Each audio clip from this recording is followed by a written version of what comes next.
Question po, Master. Sa mga benefits na tinatanggap ng teachers sa kasalukuyan, ano po ang mga de minimis at ano ang taxable? No, so, to answer this question mga Master ay yun na lamang pong de minimis benefits yung akin pong sasagutin. Of course, kung hindi po kasali doon sa mga nabanggit ay part na po siya doon sa magiging taxable income, no, idadagdag sa taxable income.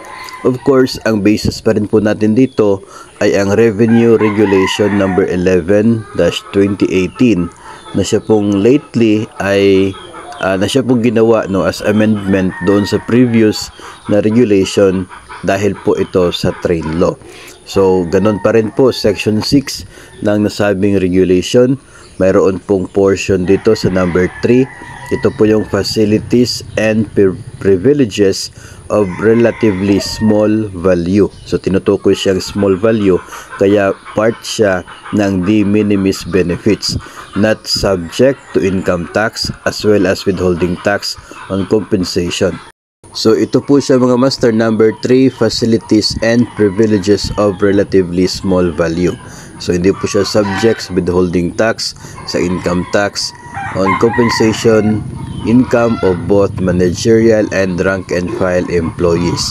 So, letter A ay ang monetized unused vacation leave credits of private employees not exceeding 10 days during the year. So, ito po ay para sa mga private employees. No, ito pong kanilang monetization ng kanilang unused vacation credits up to 10 days. Ayun po ay hindi part ng hindi po siya part ng taxable income. Para po to sa mga private employees, empleyado ng private sector. So, hindi po included yung teachers and other government personnel. No, kasi po specific siya for private employees, yung kanila pong vacation leave credits na hindi po nagamit at na-monetize nila basta hindi lagpas sa 10 days. Pero kung sobra po sa 10 days, yung excess, yun po ay subject na rin sa tax. Ngayon, dito po tayo sa letter B, monetized value of vacation and sick leave credits paid to government officials and employees. So, yung mga government agencies na nagbabayad ng monetization value o magmo-monetize doon sa vacation and sick leave credits na kanilang empleyado, hindi subject to tax, yun pong monetized value. So, kung yung equivalent amount ng inyo pong vacation and sick leave credits na under monetization, hindi siya subject sa income tax kasi part siya ng de minimis benefits. Para naman po sa mayroong mga medical cash allowance para sa dependents ng empleyado, kapag hindi sumobra ng 1,500 per employee per semester or ito po ay nasa 2,500 per month, ay hindi po siya part ng taxable income. Letter D, itong rice subsidy na 2,000 pesos or 1 sack of 50 kilogram rice per month amounting to not more than 2,000. So, yun po ay hindi po part ng taxable income kasi part siya ng de minimis benefits. Ito, para po sa lahat, no, ng mga tumatanggap ng uniform and clothing allowance, basta hindi po sumobra ng 6,000 pesos, yun po ay part ng de minimis benefits. So, hindi po siya taxable.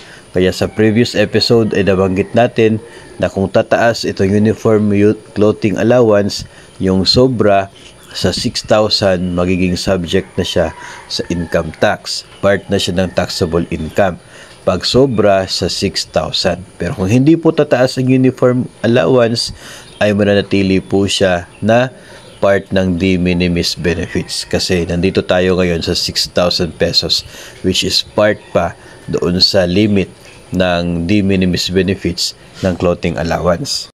Dagdag pa dyan mga Master ay may nakita po tayo isang website, ito pong taxaccountingcenter.ph, at ito po yung kanyang listahan ng mga de minimis benefits ayon po sa mga references na nakikita po ninyo. Mga revenue regulations in the past na pare-pareho po na siya pong nag-amend doon sa original na regulation noong 1998. So dagdag po doon number 6 kasi number 5 na po yung kanina, letter E, yung sa uniform allowance. Number 6, ito pong actual medical assistance. Katulad po ng medical allowance para sa mga healthcare needs, no, not exceeding 10,000 pesos per year. No, so kung yung agency po ninyo nagbibigay nito, wala po yung tax, de minimis benefits po ang tawag pa rin dyan. Kasama rin sa de minimis benefits ang laundry allowance not exceeding 300 pesos per month. So depende po yun sa agency kung meron. Number 8, itong mga Employees Achievement Awards. Katulad po ng siguro loyalty pay, di ba? Kasi example dito is length of service or safety achievement, pero dapat hindi lalagpas sa 10,000 pesos in 1 year. So kabilang po nga dito yung loyalty pay na 10,000 pesos kapag 10 years ka na at 5,000 naman every 5 years. Gifts made during Christmas and major anniversary celebrations not exceeding 5,000 pesos per employee per annum. So for me siguro for me ay kabilang po dito yung anniversary bonus natin, di ba? Kasi binigay during Christmas and major anniversary celebrations not exceeding 5,000. So yun po. Tapos number 10 is ito pong daily meal allowance for overtime work and night or graveyard shift not exceeding 25% of the basic minimum wage on a region basis. So siguro ito ay applicable po doon sa mga private na mga employees. I'm not sure with the public kung meron po mga ganito. Number 11, ito po yung latest 2015 I guess. No, dagdag po ito. Ito pong benefits received by an employee by virtue of the collective bargaining agreement with the union and the management, and productivity incentive schemes provided under the CBA, under the collective bargaining agreement not exceeding 10,000 pesos per employee per taxable year. No, so yun po. Ngayon yun po yung nasa listahan ng mga de minimis benefits na sila po ay hindi kasali doon sa computation ng taxable income ng mga empleyado. No, kapag yung tinatanggap po ninyo o natin ay labas doon sa mga nabanggit, then it means na part na po siya ng atin pong taxable income. So yun po mga nagsasabi na dapat ito na natanggap natin, dapat ito po ay walang tax. Then siguro it's time, no, for them to show something para we can compare, para na rin tayo ay maliwanagan kung dapat bang walang tax o dapat ba merong tax. Ito pong pinakita natin, ito po yung listahan ng mga tinatanggap o matatanggap na siya pong excluded sa computation ng tax. So ito po yung mga hindi taxable.